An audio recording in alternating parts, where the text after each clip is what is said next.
don't do it.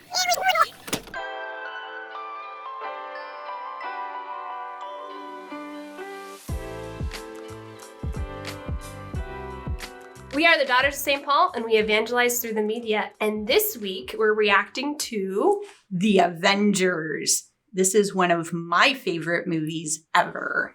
Awesome. So today we have with us Sister Christina Miriam. How many times do you think you've seen it?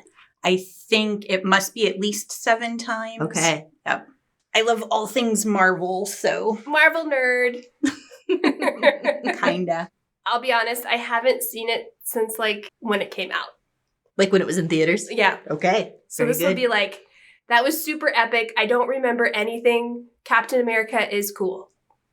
Got it. Legitimate. Yeah. Legitimate. That does work. That does work. All right. Let's go. Let's go.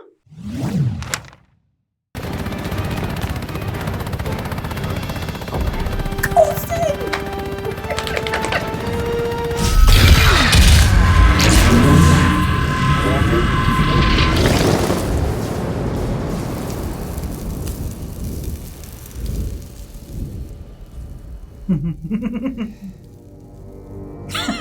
Yes.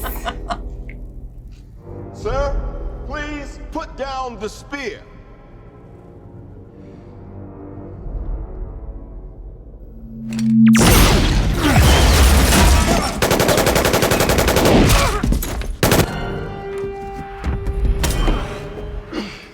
Oh, don't do it. You have heart. Don't do it, don't do it.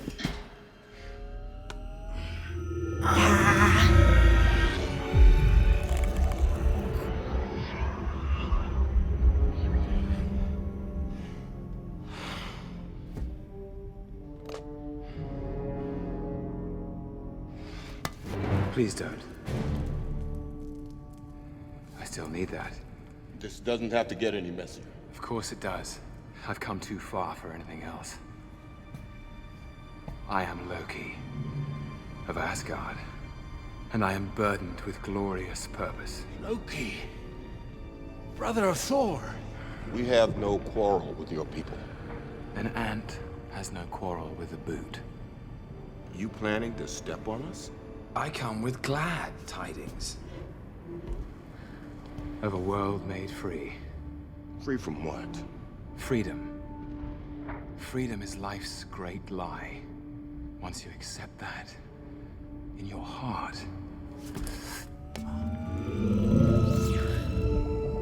you will know peace.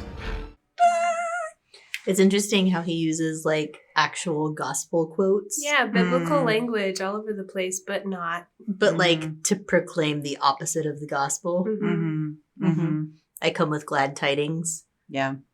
And instead of the truth will set you free, I'm going to set you free from freedom. Mm-hmm. Yeah, he has such a twisted idea Just of enslavement, right? Loki's whole thing is that he wants control. So he doesn't even care, it seems like, what the outcome is. He just needs to be the one who's in control and on top. He needs to be the boot. Yeah. It's interesting. Yeah. And somehow he's convinced himself that this is actually good for other people too.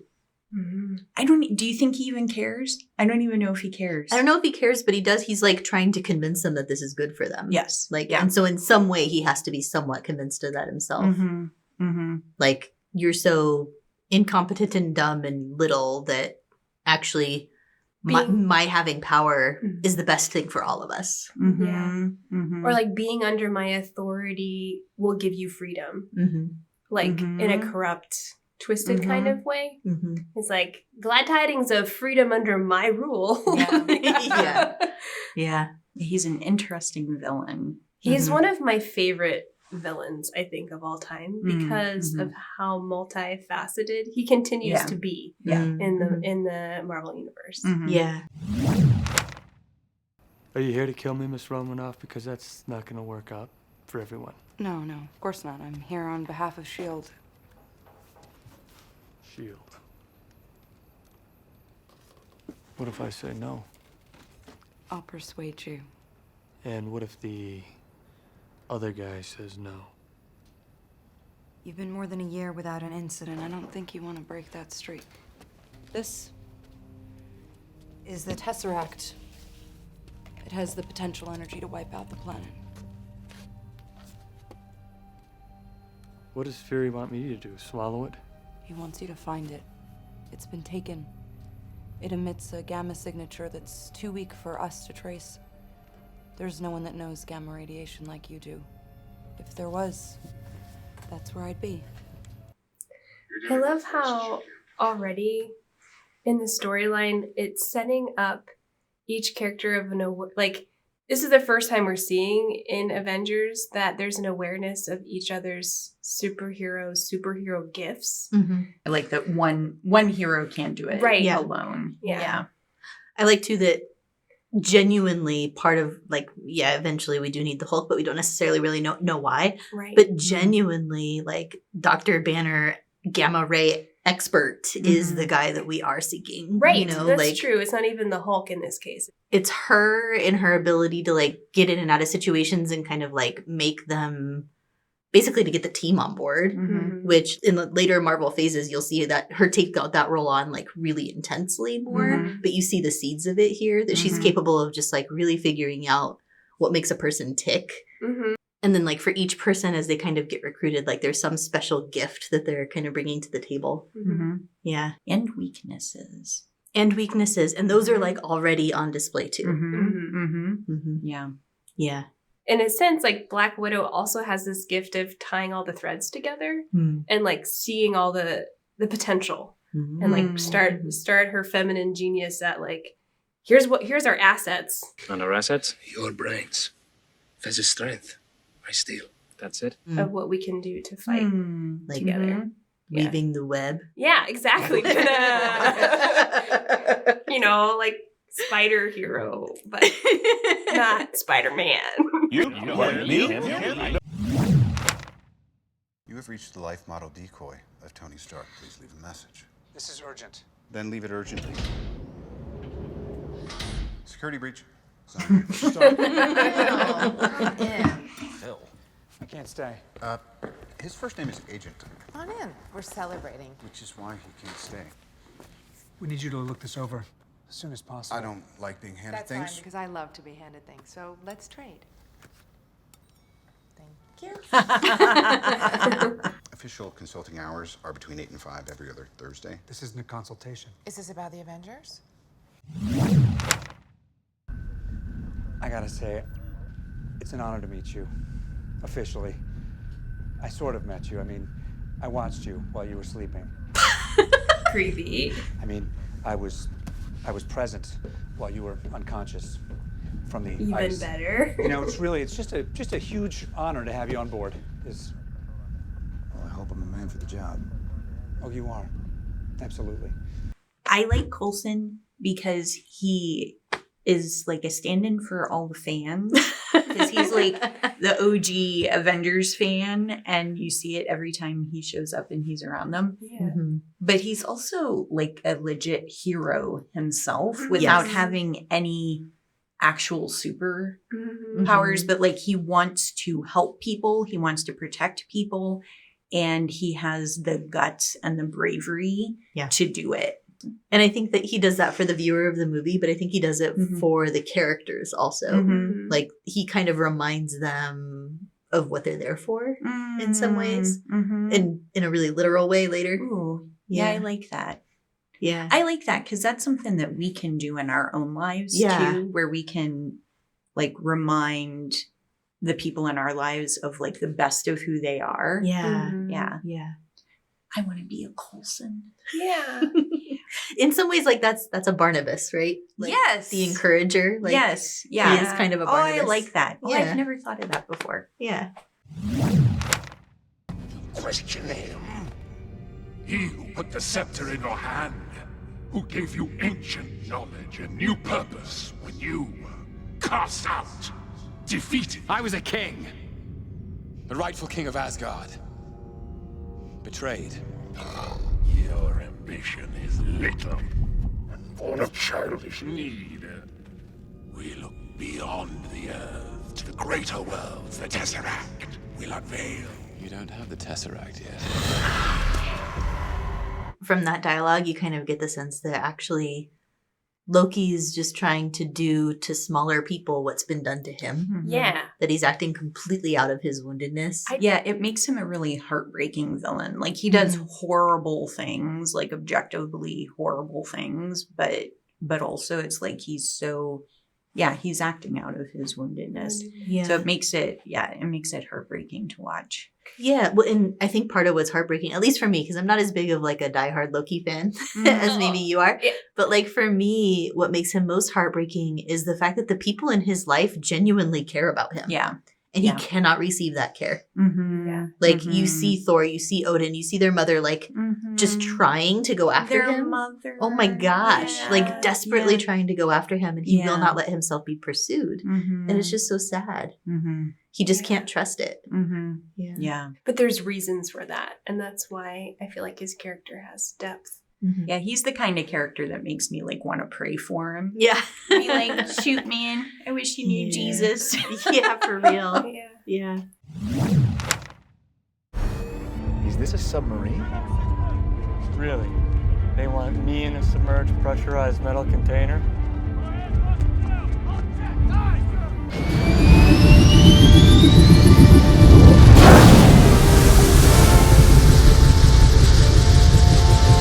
No, this is much worse.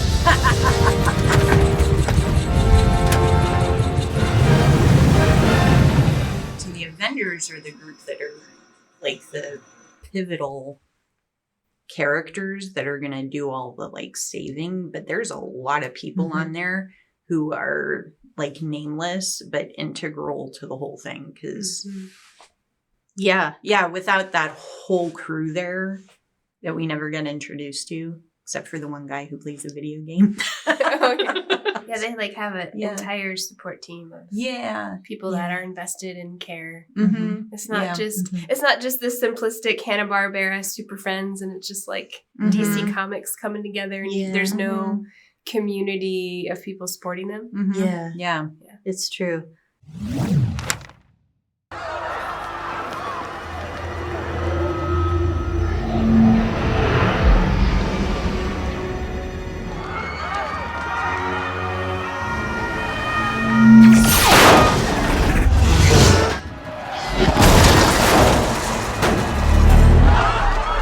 Kneel before me. I said.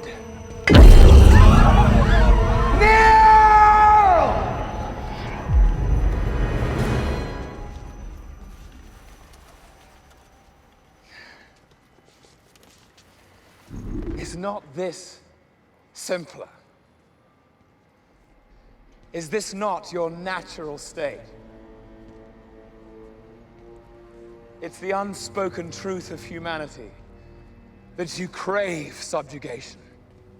The bright lure of freedom diminishes your life's joy in a mad scramble for power, for identity. You were made to be ruled. In the end, you will always kneel. Loki twists it because on the one hand, like God gives us our freedom, but our freedom to be used in obedience to his will. So there is something beautiful about both freedom and obedience. And Loki's mind is so twisted that he misunderstands both things. He misunderstands the beauty of freedom and the beauty of obedience. And like him having everybody kneel before him, he's like, he doesn't care if it's authentic or it's all performative and forced, and he just wants like this illusion. Even like the way he appears is constantly an illusion, so there's nothing authentic about it.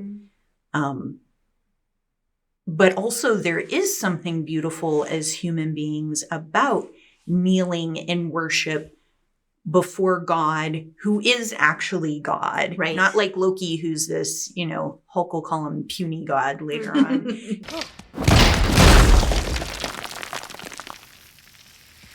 Puny God. He's this like fake God of mischief, but like to kneel before actually God who created us is beautiful. Yeah. But God is the one who gives us our freedom to use. Anyways, it's just so interesting because he twists everything. And that's kind of Loki's way of operating, and the way he interacts with everybody is to take something and twist it. Right. Yeah. Because he's not wrong. Like we are made for not subjugation in the way that he's talking about it, but for worship. Like we are made for that, but it's God leaves it up to us to accept that role in relationship to him. Yeah. But also, like, I can't help but thinking, like, he's telling them to kneel to him. But he's being cowed by this other dude who seems to have power over him, who's given him some of the power that he has. So, like, he's acting as though he's the supreme authority, but there's actually somebody else that he's afraid of. Yeah. And so, like, that's not true of the God of the universe, right? Like, there's nobody above him, and that's why he is the rightful recipient of the worship. Yeah. It kind of, it's reminding me of that scripture verse before my name and every knee shall bow, like that whole beautiful canticle. And there is something true, like our desire to, like, be obedient and placing our whole selves under the authority of someone who, but someone who, we do that in full freedom, and also like someone who is our Father. Like in the Philippians, like that canticle that comes forward is a genuine act of adoration and of praise, of realizing I have a Father in heaven who loves me, and he sent his only son to, like, love me and, like, give me my identity. And before that, I can do nothing but bend my knee in praise and thanksgiving. Not like this subjugation, like, I am an authority and now you all kneel. Like what Loki just demonstrated. But no, I love that you're pulling that out, because, like, the canticle ends with, at the name of Jesus, every knee shall bow, right? But before that, like, leading up to that point is, though he was equal to God, he didn't grasp onto that. He wasn't like trying to lot it over anybody. He wasn't acting like Loki. He emptied himself. And therefore, every knee shall bow, right? Could you imagine, though, like, that wouldn't make any sense to Loki at No. all. Like, if somebody was able to, like, read him that canticle from St. Paul, like, it wouldn't make it would sound ridiculous. Which then we could read from St. Paul that, like, the wisdom of this world is foolishness. Right? Yeah. Is this where you get to put your Bible quote thing above I get one, and you get one. Okay, all right. Do you want one? I think you might have already done one. You will always kneel.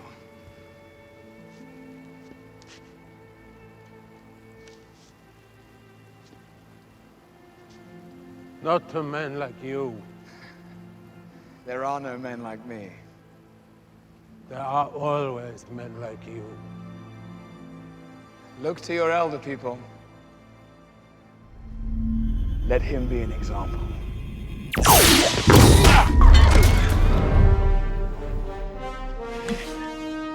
You know, the last time I was in Germany and saw a man standing above everybody else, we ended up disagreeing. The soldier. The man out of time. I'm not the one who's out of time. Loki, drop the weapon and stand down.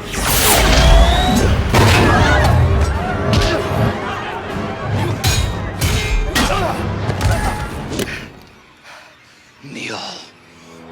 Not today. Guys all over the place. Agent Romanoff, you missed me?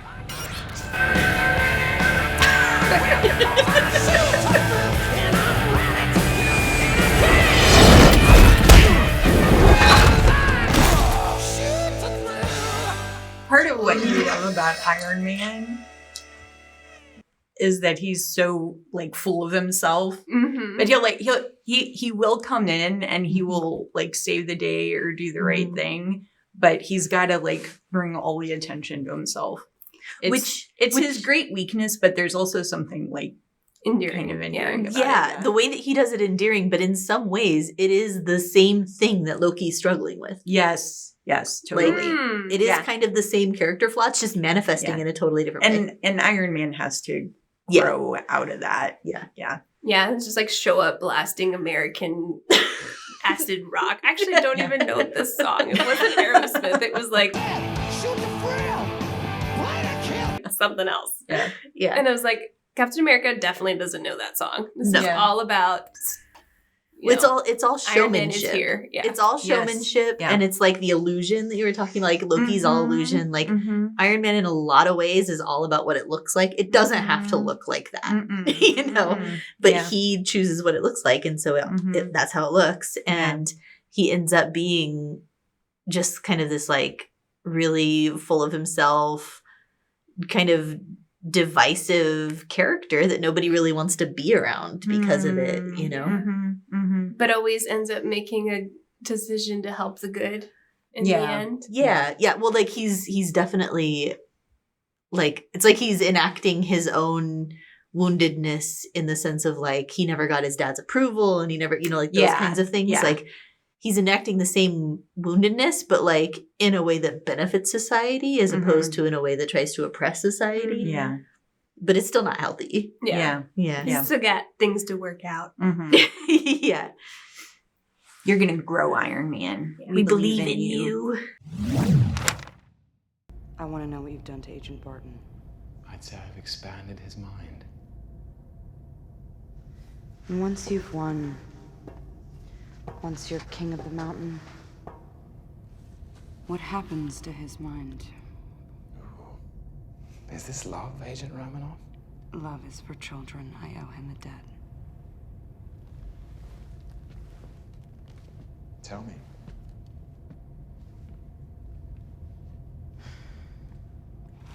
Before I worked for S.H.I.E.L.D.,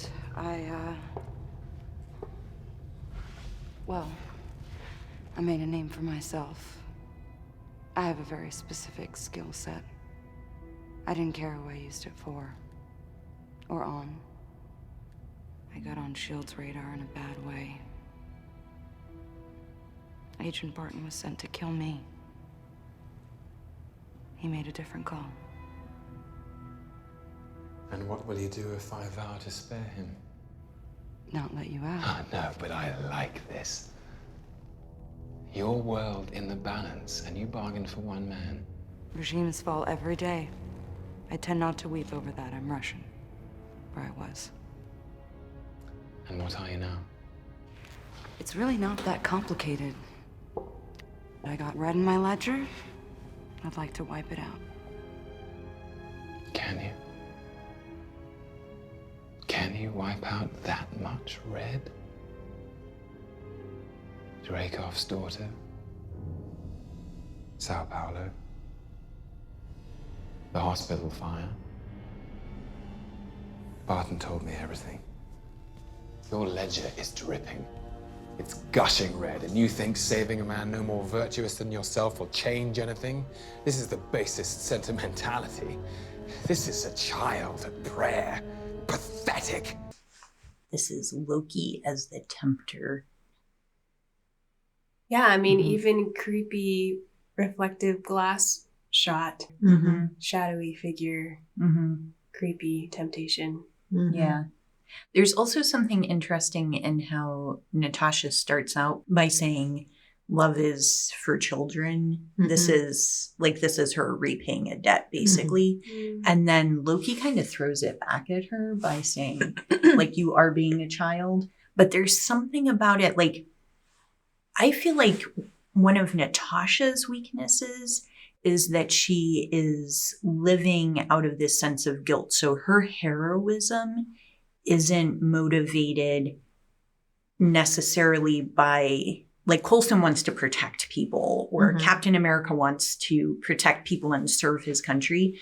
But Natasha feels like she's committed heinous crimes and she's just trying to, like, atone for it. Like, she's going to do all these things in order to balance the books, basically, or she's going to save Barton because she owes him that. this is one of the limitations of like the superhero universe, because there isn't that transcendent horizon. So everything is just like encapsulated in this little world that they live in, because it is actually, there's a certain amount of truth. Like, how can she ever wipe out that much red in her ledger? You know, only Jesus can do that for us. So there is something kind of intrinsically sort of tragic about her character too. And ultimately, I mean, like, kind of what ends up happening in the superhero universe is like, they always end up kind of resorting to love being that ultimate. And God is love. Yeah. So, I mean, like, it's not a bad stand-in. Yeah. It's not a bad stand-in. She's a fan of the show.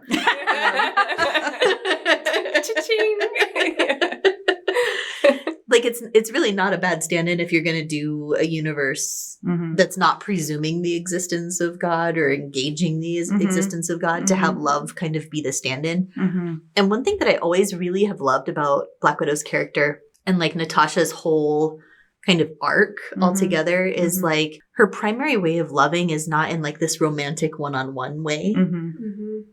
It's really, she becomes like a best friend, a sibling, a confidant, she has this like really beautiful way of like pulling people in and loving them where they're at and in their weakness. Like later on when we see her with Banner, like helping him learn how to calm himself down, or obviously all the way to the end when we get to Endgame, there's that self-sacrifice element of it. But like all of it is, it's to me, I like it because it's a different way of seeing love portrayed in a fictional world. Yeah. Where most of the time love is portrayed as only romantic and that's it. Yeah. Especially as you kind of learn her story and like what was done to her and like her infertility and things, it almost becomes like her spiritual maternity kind of being expressed, which I really love. Yeah.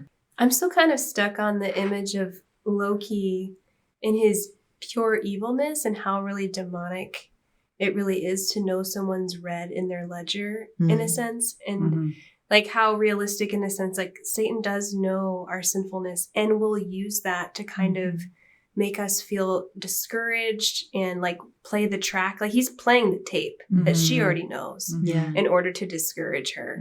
Yeah. And it's like, that's actually very true to how evil can work in our own lives. So like it's recognizing that tape, but then knowing like God in his merciful love knows it also. And his like what he's trying to tell us is something very dramatically different about who we are. Well, I was thinking too, like Satan is the accuser. Right. And that's exactly what Loki is doing here. Like he's accusing Natasha, and in a few moments he's going to stir up everybody else. So they're going to start, you know, pointing fingers at each other. But God sends us the Holy Spirit as our advocate. So like our defender. Yeah. A real Avenger. And I love that quote. Yeah. I love the quote in Revelation where it says, the accuser of our brothers has been cast out. They have defeated him by the blood of the Lamb. Period. Yeah. This is my bargain, you mewling quim. You're a monster. Oh no. You brought the monster. So, Banner. That's your play. What? Loki means to unleash the Hulk. I wish you could have done that. Like, so, Apple. That's the play. The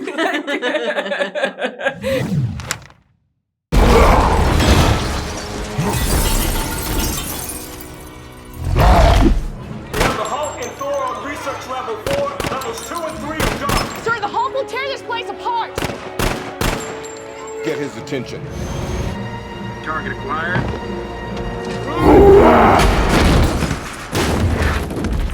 Target engaged.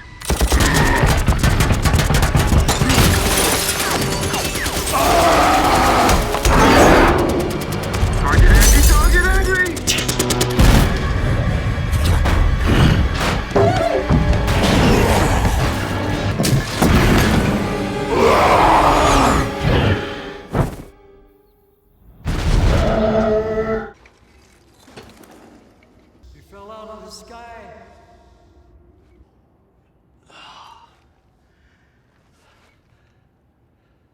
Did I hurt anybody? There's nobody around here to get hurt. You did scare the hell out of some pigeons, though. Lucky. Or just good aim. You were awake when you fell. You saw? The whole thing, right through the ceiling. Yeah. Didn't think those would fit you until you shrunk down to a regular-sized fella. Thank you. You an alien? What? From outer space, an alien. No. Well then, son, you've got a condition. Yeah, Banner! So, this all seems horrible. I've seen worse. Sorry. No, we could use a little worse. Stark, we got him. Banner? Just like you said. Then tell him to suit up. I'm bringing the party to you.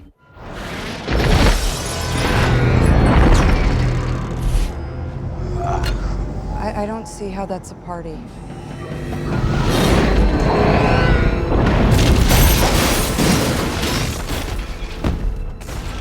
Dr. Banner.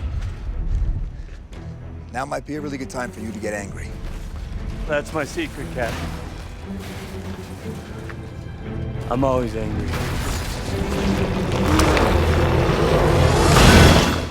Hulk smash!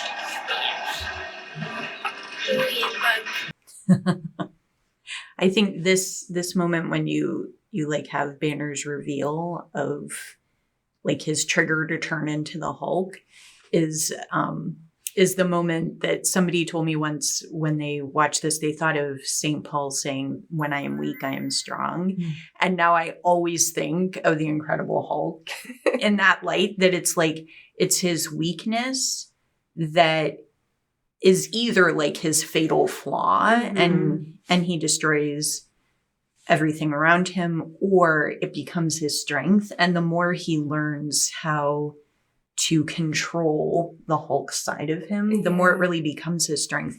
So that in later movies, like, he really is in control of who he is as the Hulk. But I just love that connection. When I'm weak, I'm strong. I don't think I've ever noticed before just how moving that encounter with that old man in the middle of nowhere could have been for him. That he was just like, is there an explanation for this? No? Well, then you got a condition, you know, like the fact that he wasn't like freaking out by him. Yeah. The fact that he saw, like, no, it wasn't luck. You aimed for nobody. Like you did a good job of making sure you didn't hurt anybody. Like that was like maybe a first step in his starting to trust the Hulk a little bit too. That like maybe he's not all bad. Yeah. What was striking me from his, like, what he was drawing out, he asked him if he's an alien. And but seriously, he was able to go, no. But it's like owning, like, I am human. Like, the Hulk is somehow human within my human character. Yeah. That, like, I don't know, to me that was like a big character moment of like, I'm not an alien like these evil people like destroying the world. I am Banner, and I am a human, and I'm putting on a pair of jeans. Yeah.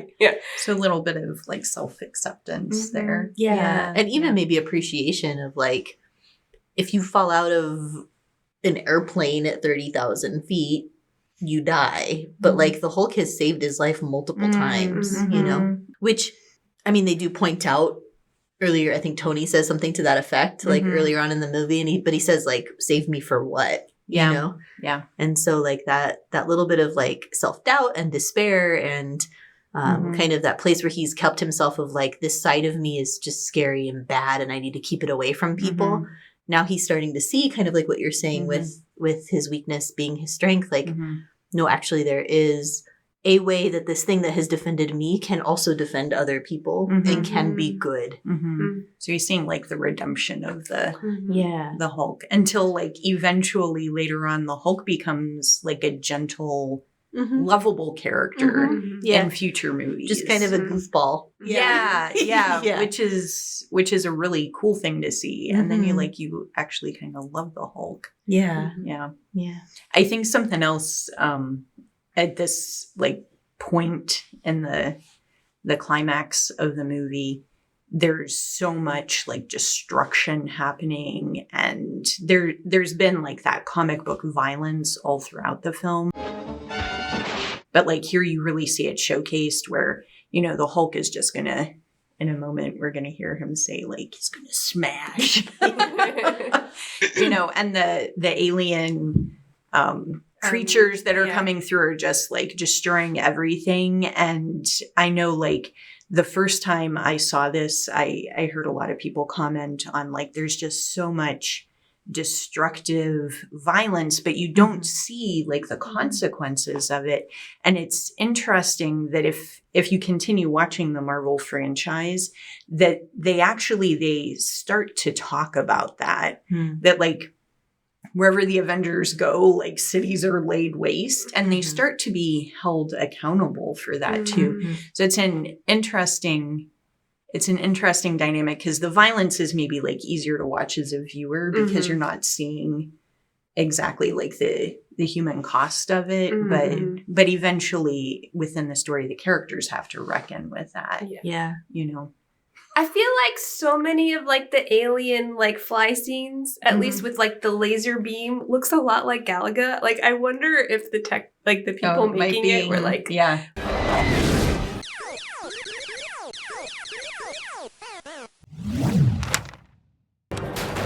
Stark, you hear me?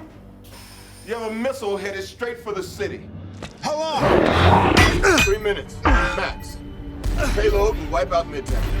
Jarvis, put everything we got into the thrusters. I just did.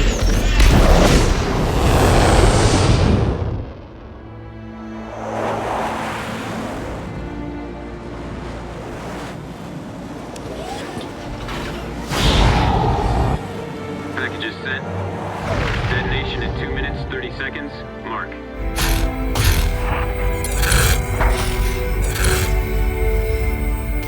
I can close it. Can anybody copy? I can shut the portal down. Do it! No, wait. Stark, these things are still coming. I got a nuke coming in. It's gonna blow in less than a minute.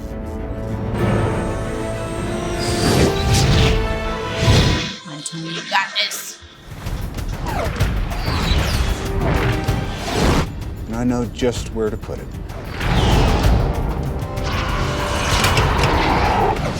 Stark, you know that's a one-way trip.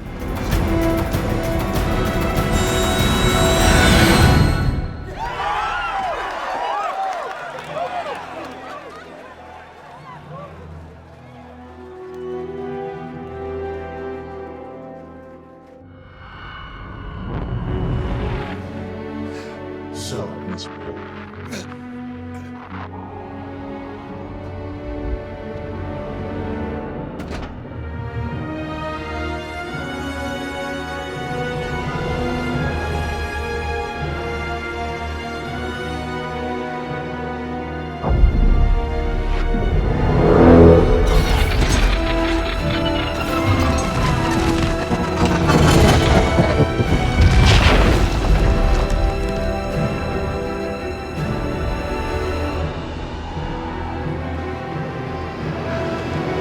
Come on, Stark.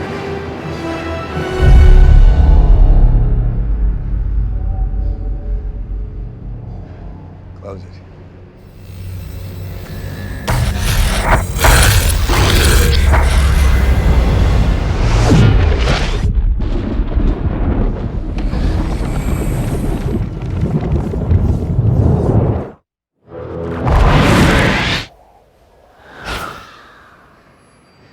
Son of a gun.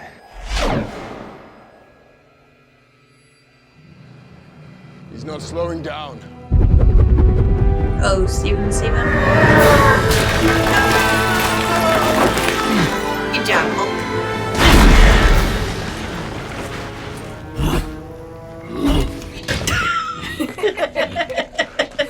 No sentimentality. Too much.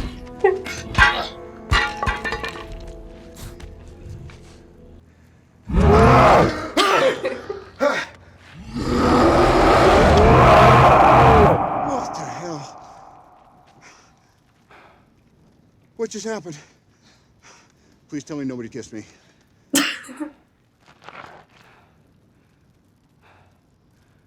We won. he's been told by 3 different characters, you are not a self-sacrificing person. You're just self-centered. You're just, but he didn't hesitate. He just did it. And I love that it like so perfectly prefigures like the actual end of his story, you know? There might have been a little something in him that was like, I'm saving Manhattan from this nuke. But like, he does eventually get to a place where it's just like, this is the role that I'm here to play. Yeah. And that's it.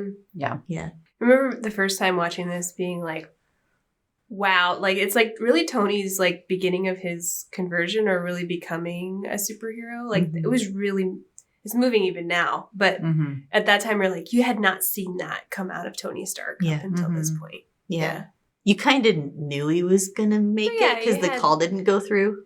If the call had gone through, then I would have been a little more question mark about it. Yeah. But because then you would have had like the dramatic goodbye. Yeah. You have to have that. So, Right. and we do eventually get it.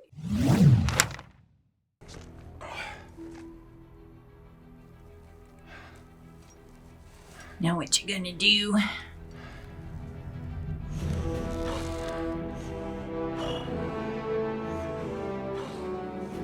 If it's all the same to you, I'll have that drink now.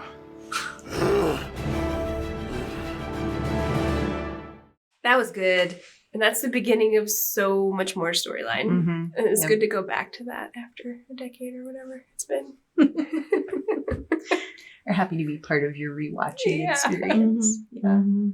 I was just thinking one of the things that appeals to me so much in watching superhero movies like this, and maybe like part of why I've watched this one so many times, is that sense of like, I was thinking of John Henry Newman's quote about how each one of us has a mission and like how God created each one of us for a purpose. And we don't always even know what that purpose is, but either here or in eternity, like we'll understand how we fit into God's overall plan for creation.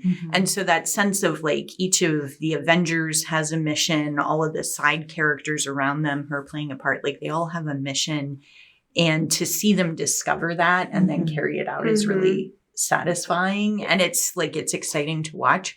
And I think for me, it kind of reminds me that like, I'm not,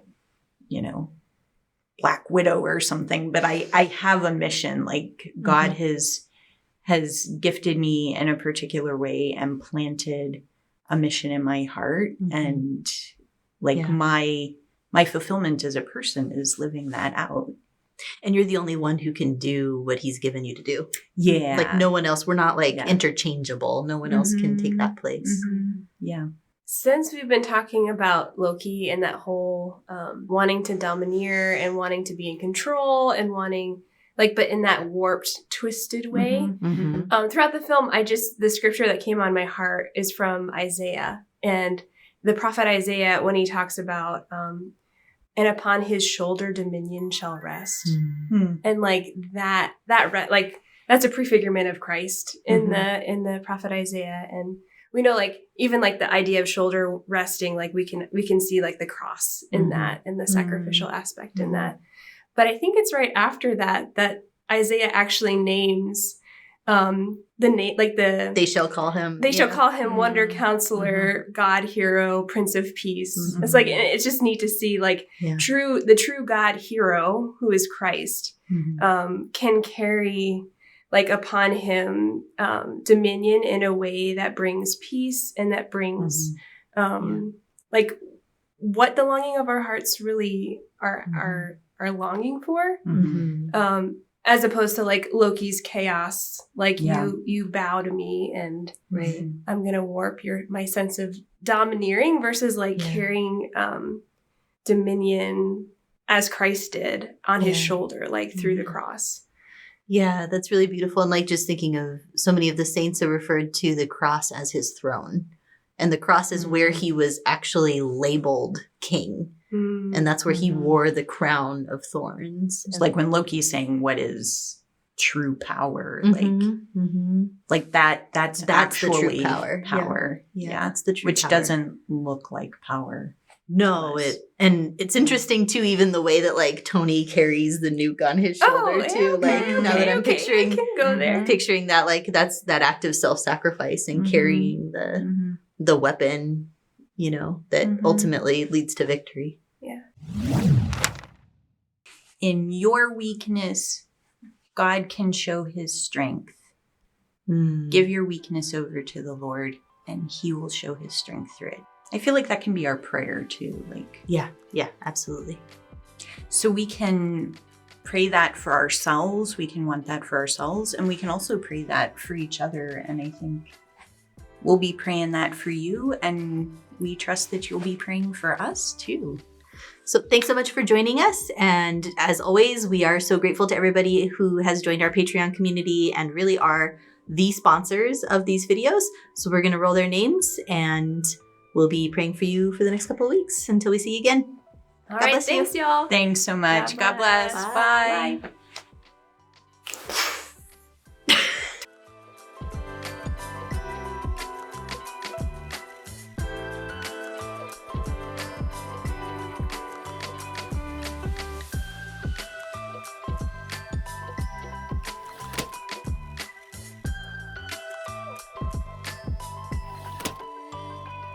Are we recording? Yeah. Yeah, I never stopped it. Yeah. Hi.